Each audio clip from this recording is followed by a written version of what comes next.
think that was a fairly appropriate Jim Kunkel opening. I was asked to welcome family and friends. Known the Kunkels since about '72. They've been here a few years before I met them, but been friends with all of them for a long time. Would like to welcome all of you here that's joined us today to celebrate Jim's life through music, memories, and love. If you knew Jim, you know that he loved nothing more than to spend time with his family and his friends. He enjoyed good music and loved to narrate a story. And he could tell a good story about anything: a duck hunt, a rock concert, a late night C-section on a cow in the pouring rain. That was Jim's kind of story. He could talk about a trip down the Amazon River or an adventure to a Costa Rican volcano. Now, somebody just said we got started a little bit late here today. Well, it says here, and I think most of us know this, that Jim wasn't much on paying attention to schedules. So his stories often took more time than actually necessary, partially because he had to act them out as well as whatever he was talking about. We hope that in coming here today, you remember and celebrate his life. We'll comfort each other in our shared memories about time spent with him. Whether you knew him through school, Texas A&M, Oklahoma State Vet School, First Lutheran Church, Boy Scouts, as an animal rescue group, or just a beloved animals veterinarian, we know he has impacted many lives. Because music was such an integral part of his everyday life, we've chosen some of his favorite songs. When Jim was a teenager, he would accompany his dad, Dr. Merlin Kunkel, on veterinarian calls out in the country. And Jim would often wear his hippie leather hat over his unruly, curly hair while listening to Jimi Hendrix strum Purple Haze. This drove his dad crazy, as his dad was not a fan of wild rock music. That's what Dad called it, wild rock music. Jim's daily life was filled with music, as many of his employees can attest to it. And having ridden with him on many occasions as they went to work on an animal somewhere out in the country, he would serenade them. Hopefully this time together today will be a time to remember Jim and his colorful life. As Christians, we know that Jim's in heaven, and we know that we'll see him again. Until then, hold all of those good things close to you and remember about him and the joy he brought in our lives. He was a believer who spent his God-given talents helping animals of all species. He was not a cow doctor, a horse doctor, a cat doctor. He would work on everything from alligators to birds to... anybody got anything different that was more exotic than those? I mean, he worked on everything. Do what? Emus, that's right. Yeah, emus. What? Okay. A lot of different things. He was very talented. Jim would want us all to smile today as we celebrate his well-lived life. I'm going to read the obit that was in the paper. I couldn't remember what his middle name was. He was born James Mark Kunkel. Of course, we knew him as Jim or Dr. Jim, but he was born in Stillwater, Oklahoma on December the 22nd, 1953 to Muriel and Merlin Kunkel. Jim went to his heavenly home on Monday, October 26, 2020, where he is united with his loving parents and sister Jane. Jim was born while his father was attending veterinary school at Oklahoma State University. Most of Jim's early school years were spent in Manning, Iowa. That was another thing I couldn't remember. What was the name of that town? Manning, Iowa. And they've got plenty of Manning, Iowa stories if you want to hear some of those. And that's where his dad practiced for a number of years on rural farms and small animal medicine out of the basement of their family home.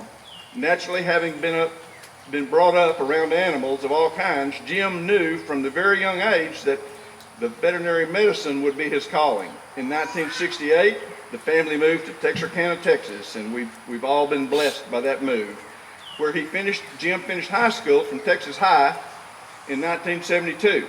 He received his bachelor's degree in biomed science from Texas A&M University in College Station and his doctor of veterinary medicine degree from Oklahoma State University. After graduating from vet school, Dr. Jim practiced in Kentucky and Missouri before returning to Texarkana to work with his dad in his veterinary practice. Eventually, Jim purchased his own veterinary clinic in Atlanta, Texas, where he practiced for the last 23 years. Jim's known in 4 states area as one of the few exotic animal vets. Let's see, does that mean Jim was exotic, or was he? Jim was pretty exotic himself, so he was an exotic animal vet. And he treated a wide range of animals from turtles, there's one that I didn't think of, hawks to snakes, iguanas, and emus. These experiences, of course, brought the family many years of Jim's adventurous and animated storytelling skills. Jim lived a strong Christian faith with his evidence as the way he treated others and by the way he loved animals of every size and species. He was, by definition, a soul with a servant's heart. And I'm going to come back to that in a minute, with a servant's heart. He was happiest when he was surrounded by family and friends while hunting and fishing and enjoying the outdoors in any capacity. While driving in the country, driving on country calls, Jim would serenade his helpers with rock and roll tunes that were playing since he knew the lyrics to all of them. He also loved to cut a rug dancing at Annie Skinner's. Oh, I don't know where that is. Oh, I know. Down in Jefferson. He was active in Boy Scouts of America. He served as counselor at Camp Pioneer and was a member of the Order of the Arrow. He was a member of First Lutheran Church, where he served as congregational president and elder for many years. He also was a member of the NRA, Ducks Unlimited, and National Wild Turkey Federation. He felt strongly about preservation of wild spaces. Jim leaves behind literally thousands of pets that depended on him for their health. He also leaves behind family and friends, family members and friends. Although most people call him Doc, this is cool, his nieces and nephews called him Uncle Kunkel, and the grandkids called him Papa Doc. I mentioned what it said in there about him being a servant. About 10 days before Jim passed away so suddenly, he was already experiencing some extreme being tired, and he was experiencing some other things that went along with a cold or with COVID or something. He experienced, I'm told, 7 different negative COVID tests. Is that right? I think it was about 7. And finally, the 8th one, he was diagnosed with COVID. But he was a servant. 10 days before all of that happened, a person said to me that Jim was a servant. And I thought a lot about that. Jim's a servant to his, to Jesus Christ, to his family, and to friends, and all the animals that he took care of. What better can be said about someone than they are a servant to Jesus Christ and to humanity? Thank you.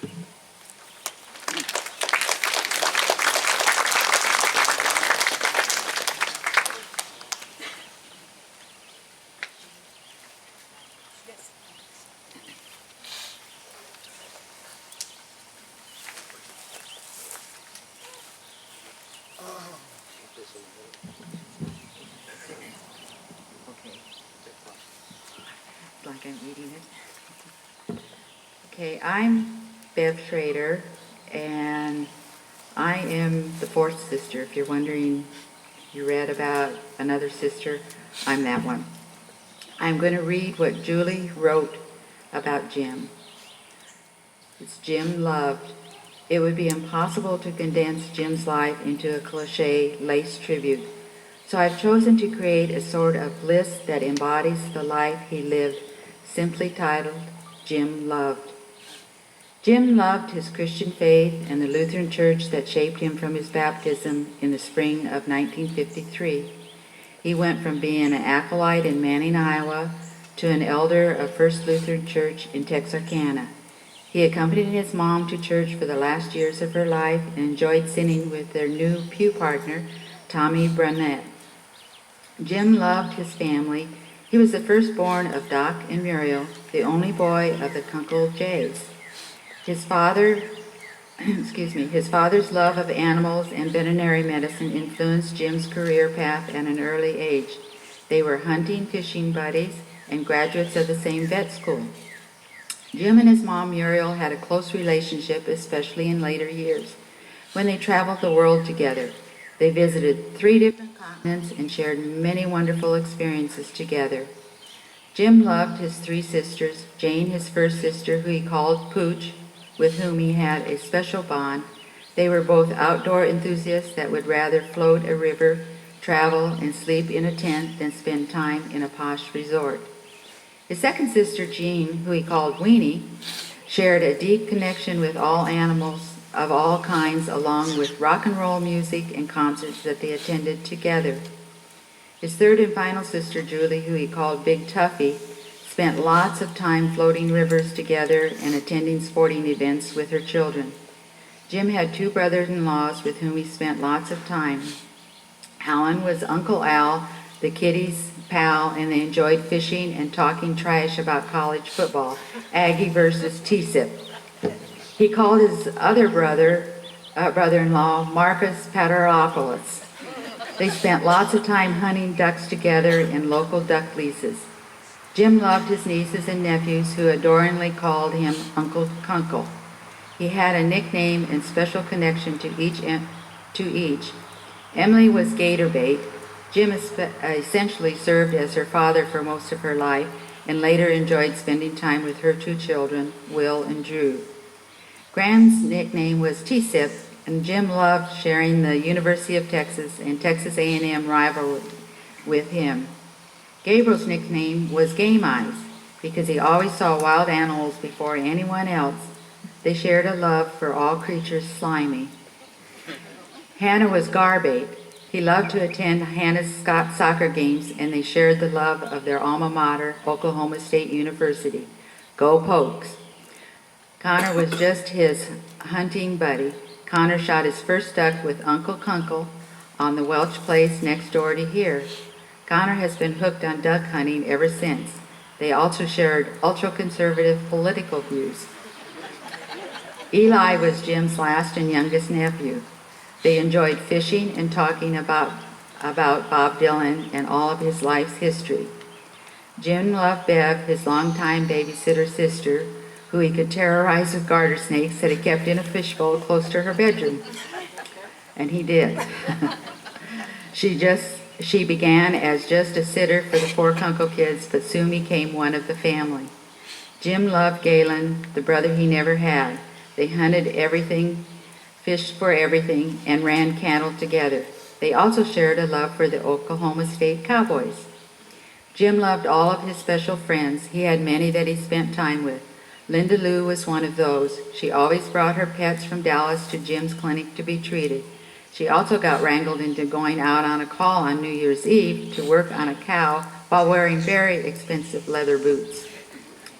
Jim loved every species of animal that God created. Yes, copperhead and raccoons, emus and ferrets. If we were canoeing on an Arkansas river and ran under a low-lying branch with a snake on it, we weren't allowed to kill it.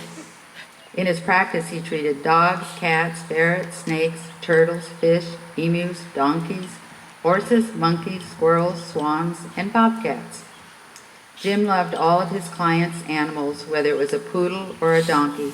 He treated every animal as if it were his own. He had such a heart for strays, abandoned and neglected animals. His clinic and kennels were always overflowing with the unwanted. He worked with many animal rescues here in Cass County and beyond. Jim loved rock and roll music. If you ever had the pleasure or pain of riding along with him in his truck on a large animal call in the country, you were sure to be serenaded with anything that was playing on a rock station. He wasn't the best driver on a good day, so it was really terrifying if he heard a favorite tune because then he would take both hands off the steering wheel to drum along as he sang. There is no way to know the actual numbers of concerts he attended in his lifetime. To name a few, BTO, Leonard Skinner, you got it spelled wrong, no wonder I can't. Fleetwood Mac, Rolling Stones, Steppenwolf, the Eagles, Robin Trower, Eric Clapton, Paul McCartney, Steve Winwood, John Fogerty, and ZZ Top. Jim loved exploring his world, whether it was a Boundary Waters canoe area of Canada in his youth, or the world travel he did with his mom in recent years. He loved to learn about other lands and cultures. He swam with dolphins in the Amazon River of Brazil. He watched volcanoes spew in Costa Rica, flew in a hot air balloon over the Serengeti during the wildebeest migration, and spent most of his formative years at the family's favorite resort on Bull Shoals Lake in the Ozark Mountains of southern Missouri. Jim loved hunting and fishing. This included deer, duck, pheasants, turkey, and dove. He fished for catfish, trout, bass, and salmon. During our annual family vacations to Brass Lantern Resort on Bull Shoals Lake, he would be out of the cabin before sunrise and not return until dark. He knew the good fishing spots every year. If you ever experienced a float trip on a river with Jim, you are familiar with the term hell floats. These were trips that included local rivers like the Caddo, Little Missouri, and the Cossatot. These trips always involved late starts, way after noon. Lots of mosquitoes, horrible sunburns, many lure hang-ups in trees, and the oh-so-famous phrase of Jim's, just one more cast, 3 hours after dark. In conclusion, Jim loved big. He loved many, and he loved fully. He lived a very colorful life with lots of close family friends and clients. He lived his life the way he wanted without conforming to others' expectations or rules, and how blessed we were to have him in our lives.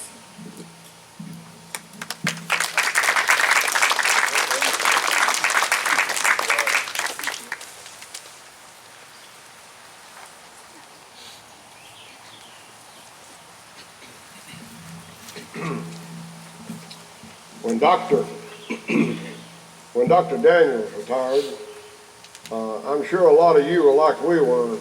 We wondered who would be here and what it would be like. Well, the very first trip he made out to our house, we found out we had a good one. I'll tell you about Doc. He was a good teacher as well as a good veterinarian with a good bedside manner. The way he treated an animal, it was just like the thoroughness of a heart doctor in Dallas or somewhere. We had a mare one time, a saddle-gated mare, and she was cut on her right back foot in a way that was laid open. Not trying to make anybody sick, but I thought the first thing he was going to say was, "Patrick, we got to put her down." But not Jim Kunkel. He washed it, he applied flesh enhancer, he wrapped it, said, "I'll be back tomorrow night, and I'll be back the next night." Well, that's the way it was. That's just the way he was. Very thorough, doing a good job. And it wasn't 2 months until that mare was saddle-gated. And the good thing about it was, he would stay for supper, because he made us his last call because it took a long time to do it. And we got to talk. And you didn't run out of anything to talk about with Doc. We could talk about A&M, or we could talk about Cass County, or he could talk about hog hunting up on Broseco. It didn't make any difference. the way he taught was, like, we had 3 boys, and one time they were all home when he came out to offer some horse coats. Uh, they had some friends out there, and they'd never seen anything like this. He said, you won't learn any younger. Come over here. He had them sitting in a circle, just like this group here. And we were throwing the horse coats right there. And he explains every detail of the success of what he was doing. I'm telling you, he could have been a teacher at Oklahoma State in the vet college if he probably had wanted to. But he wanted application. And he probably is still doing it. I think our youngest boy, he was fond of his dog, and he was a little bitty fella, and he said, Mama, do dogs get to go to heaven too? Well, I'm not sure about that, but if there is a dog heaven, I bet Doc has already made the rounds this morning to check and make sure. I do want to add one more thing. A lot of y'all might not realize how many folks knew Doc. When we didn't have our Cass County, Cypress Valley Aggie Muster this year, but these are meetings worldwide of A&M alumni all over the world, and they meet on April 21st, San Jacinto Day, and we call the roll of Aggie buddies that have gone on this past year. So I attended Texarkana area A&M club, so I wouldn't miss muster. And I want to say this, Julie was there. When Doc's name was called, it wasn't just me and one more, there were several people answered here when Jim Kunkel's name was called out. Now, we don't know what the future holds for this place, but it was always a good feeling to know if he came out to you for cows, horses, mules, whatever, or you had to come up here, that you would get it tended to. And if he said he'd make a call to you to give you results or x-ray readings, he would make that call. You could count on it. If he said he'd be there after hours, before too late to see, he'd be there. We won't find anyone soon that'll do that kind of work.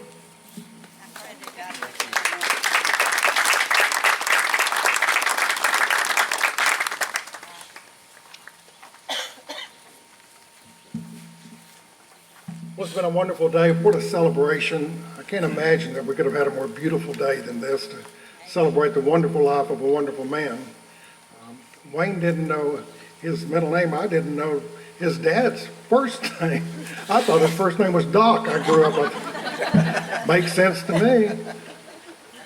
We're going to conclude with the Lord's Prayer, but after that, we're going to play a couple of songs that were some of Jim's favorites. And while we're playing those, if you'll just kind of give some thought to him and your relationship with him and how wonderful the times were that you spent with him. After that, we'll dismiss, and y'all can sit around and visit all you like. The family's going to go back down to the house for some visitation. So let's close with the Lord's Prayer. Our Father, who art in heaven, hallowed be thy name. Thy kingdom come, thy will be done on earth as it is in heaven.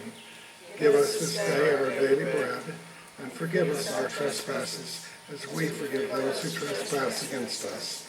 Lead us not into temptation, but deliver us from evil. For thine is the kingdom, the power, and the glory, forever and ever. Amen.